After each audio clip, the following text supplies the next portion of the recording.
18 বছর বয়সী বাঙালি গিটারিস্ট মোহনী দে, অস্কার জয়ী সুরকার এ.আর রহমান ও সায়রা বানুর বিচ্ছেদের পর থেকেই তাকে নিয়ে শুরু হয়েছে তুমুল আলোচনা সমালোচনা।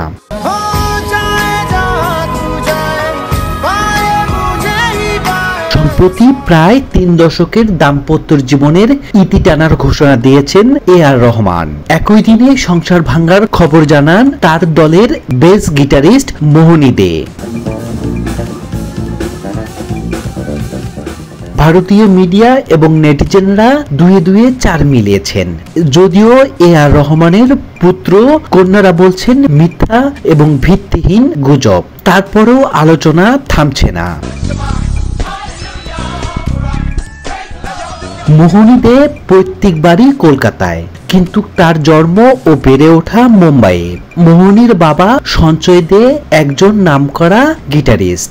মাত্র 3 বছর বয়সে বাবার কাছ থেকে গিটারের হাতেখড়ি নিয়েছিলেন মোহনী। অল্প সময়ে আয়ত্ত করেছেন নানান কৌশল। 10 বছর বয়সে কনসার্ট এবং রেকর্ডিং শুরু করেন তিনি। বলা হয় মোহনী এই সময়ের সবচেয়ে ব্যস্ত তরুণ বেস গিটারিস্টদের একজন। মোহনী দে মাত্র 1.5 দশকের ক্যারিয়ারে এ.আর রহমান, জাকির হোসেন, জর্জ ব্রুক সহ নামকরা আরো অনেকের সঙ্গে গিটার বাজিয়েছেন।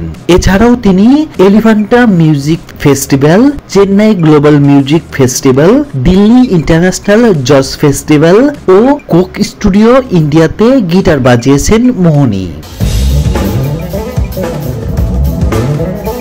তাকে নিয়ে প্রতিবেদন হয়েছে রোলিং স্টোনে। মোহনী ফোর্বস ইন্ডিয়া 30 তালিকায় স্থান করে নিয়েছেন।